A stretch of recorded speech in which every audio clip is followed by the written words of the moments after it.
Hey everybody, it's Anna and welcome back to my BookTube channel.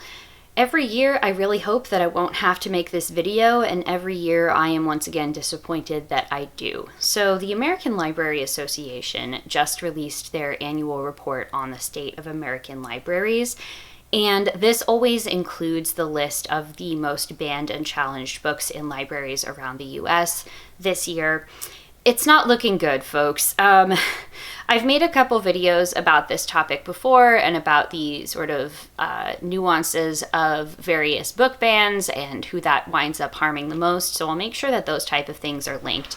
But I kind of want to spend today just talking about this report a little bit and some of the things that we can actually do about this. So right here I have some of the statistics from the American Library Association. Their Office for Intellectual Freedom this year tracked 4,235 unique titles challenged in 2025. This is the second highest number of challenges ever documented by the ALA, and the first, the worst year in terms of number of challenges was 2023 by just 5 books. It was just worse. So this is not good. Of the unique titles challenged in 2025, 40% of them represent the lived experiences of LGBTQIA plus people and people of color. Again, this is not surprising. This is a constant part of the sort of playbook that book banners have. And then this is that ALA documented 713 attempts to censor library materials and services, 487 of which were targeted books.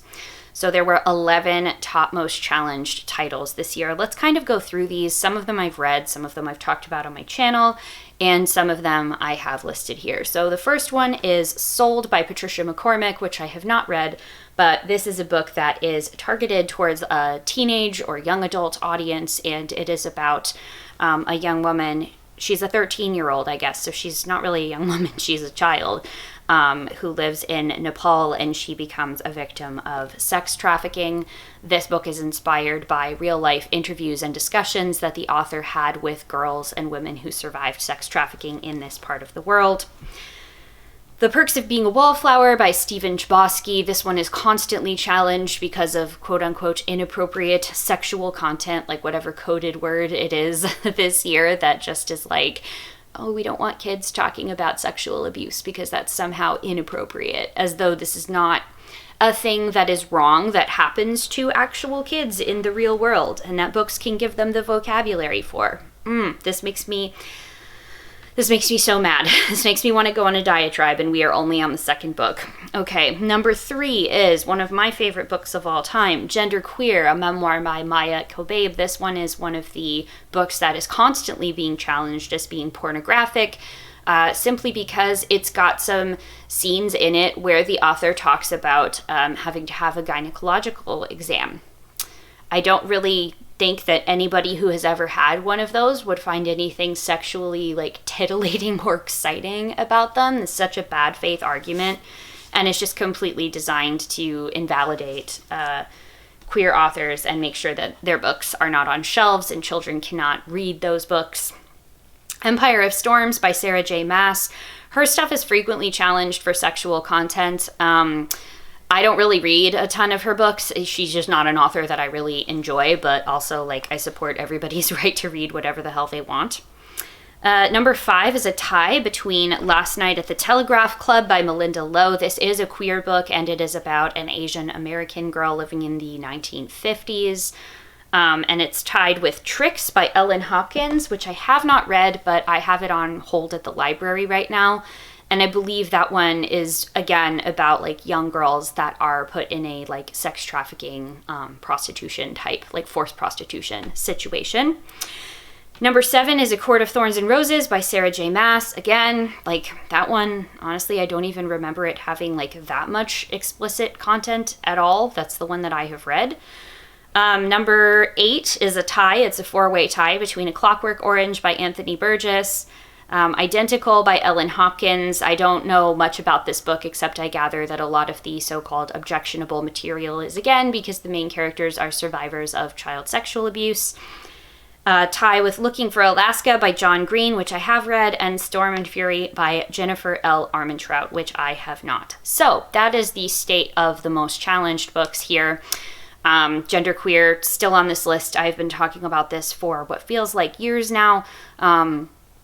But in case it needs to be said, yet again, the existence of LGBTQ people is not inherently pornographic. It is not inherently sexual. We are just people here living our lives and making art about what it is to be queer in the world. This is not inappropriate for children. Yes, we do exist. Yes, our books belong on the library shelves. And this goes for people of color. This goes for disabled people. Again, I've made a whole video about how the bans and challenges wind up affecting communities that are most marginalized and wind up negatively impacting children that are the most vulnerable. Because let's be real, whenever adults say, if a book is banned, just go to the bookstore and buy it and support the author, that's great. But say I'm a kid living in a rural area where my only access to a library is my school library.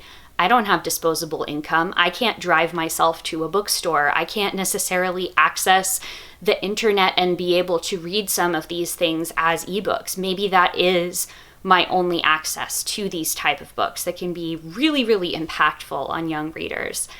Not to mention that all of these collections are very carefully curated by teachers and librarians who literally have to go to school and earn advanced degrees to be experts in their field, and they think very carefully about their collection development and the kinds of books that they put into them. This frustrates me to no end, but in this video, I do want to talk a little bit about something very specific that we can do about this, and that is because, let's see, we have the executive director of ALA's Office for Intellectual Freedom. Her name is Sarah Lamdan, and I'm just going to read her quote. She says that in 2025, book bans were not sparked by concerned parents, and they were not the result of local grassroots efforts. They were part of a well-funded, politically driven campaign to suppress the stories and lived experiences of LGBTQIA+ and BIPOC individuals and communities. So she said that in 2025, the Office of Intellectual Freedom documented that 66% of the total challenged books were actually banned from libraries, which they define as a removal of materials from the library based on the objections of a person or group, whereas a challenge is an attempt to have a library resource removed or access to it restricted based on said objections. So an additional 920 books were censored through access restrictions, such as relocation or requiring parental permission. This is both the highest number of titles censored in 1 year and the highest rate of challenges resulting in censorship from 1990 to 2025. This is not good. And what we need to do about this, even more so than our own individual actions of going to the bookstores, supporting these authors, inviting them to speak, checking their books out of the library, etc., is we need to get organized in order to combat this. Groups like Moms for Liberty get away with this stuff because they have a plan to go in and hijack school board meetings, and they're organized such that they don't even really have to sit and read or think about the books that they want to ban and challenge. They literally just submit a pre-curated list, and that has to be taken just as seriously as somebody that is maybe sitting down reading the book and wants to have a thoughtful conversation with a teacher or a librarian or something like that. So one of the things that I would really like all of us to do, if possible, is go to the website that I'm going to link in the description. It's a link to the article that is about the bans and challenges, and it includes all of the citations, facts, and figures for this. There is an entire paragraph down at the bottom with a list of resources. So there is now the censorship search portal. It allows people to search this database and learn about book banning efforts. There is a censorship cases bot on Bluesky. If you're on Bluesky, that's providing real-time updates. And there is the Intellectual Freedom Manual, which gives a lot of hands-on advice for stuff like this.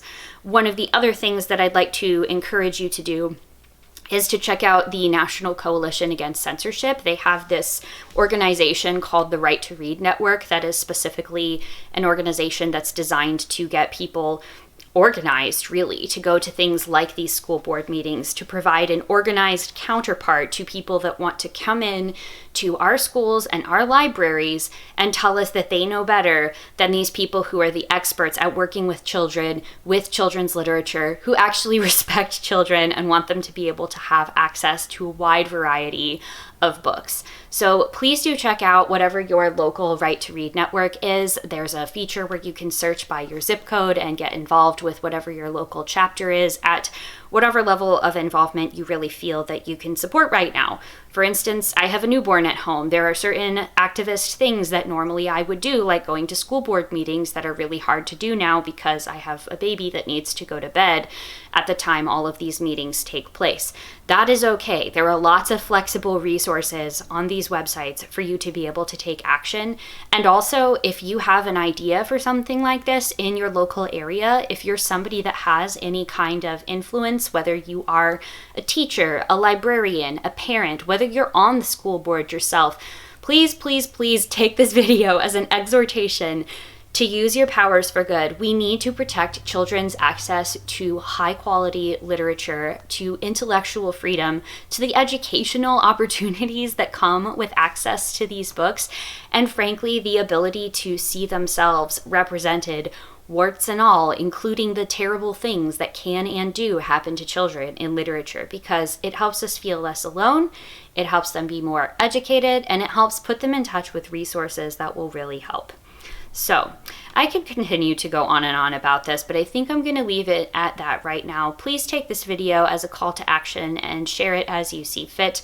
As always, thank you all so very much for watching. I will see you in the next one, and keep reading. Bye.